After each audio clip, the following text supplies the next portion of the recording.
Welcome with the International Learning Lab on Community Service Learning with the theme of sustainability. The first part of the Aurora Alliance, which consists of 9 universities, all aiming to address the Sustainable Development Goals. And one way to do it is with community service learning, in which these students work together with society to address societal questions within their educational program. We share today the experience of 3 teachers from different parts of the world. Hi, my name is Dr. Sandra Smeltzer, and I'm a faculty member in the Faculty of Information and Media Studies at Western University in Canada. And I'm here today at the VU to give a talk about sustainability in community service learning from a Canadian perspective. I would define community service learning as students engaging in a critical, hands-on project developed collaboratively with a community partner for mutually beneficial outcomes. Hi, I'm Carsten from University of Duisburg-Essen in Germany. I've been heading and still am heading the Center for Community Service Learning there, and I'm really like to be at the International Learning Lab. Service learning is basically having the goal, the twofold goal of supporting another kind of learning, experiential learning, and doing good for society. My name is Natasha Matulajová. I'm coming from the Czech Republic. I'm here from the Silesian University located in Opava. And the definition of community service learning as we operate it is learning by doing. It's about social responsibility, it's about civic engagement, and it's about being engaged and active. Service learning has many ways, and the most is to motivate our students to get engaged from the very beginning. They first start with recognizing the community partner, then they go on with needs analysis, and only then, based on needs analysis, they really draft a project from the scratch.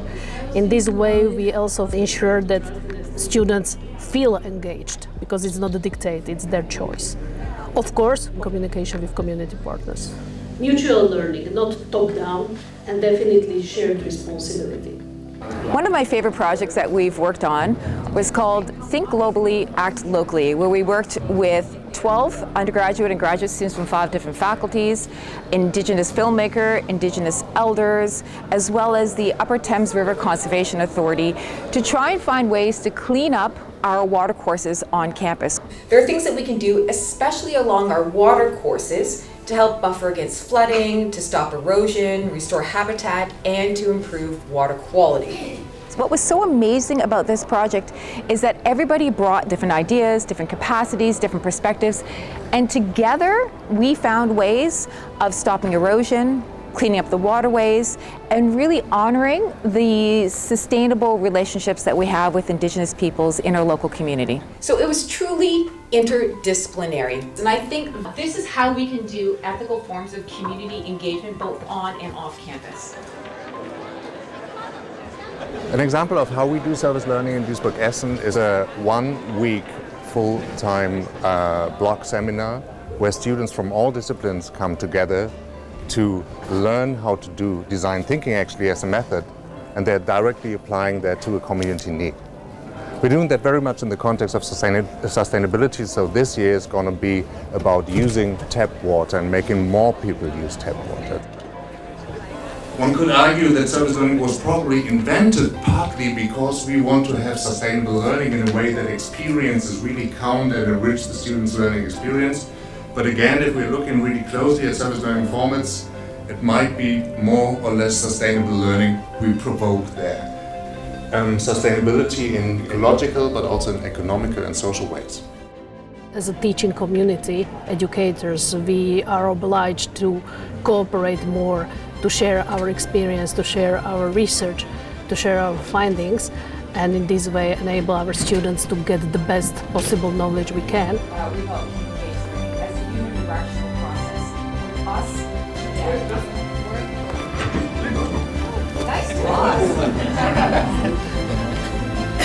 All right, thank you very much.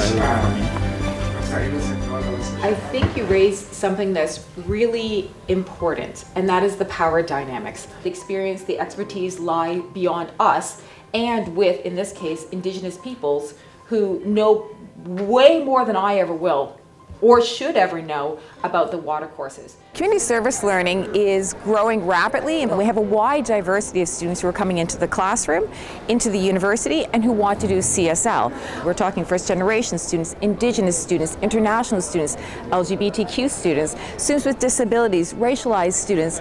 If we want a lot of students to really feel that they can access and engage in a robust way in community service learning, then we also need to provide the kinds of supports and resources that they might need in order to fulfill the type of experiences that they want to have.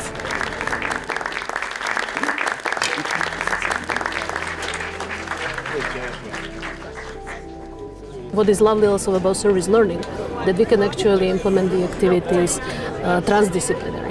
We can basically welcome any student from any program who can still be very helpful. Sometimes we get the best answers to possible social innovations for IT guys, for example.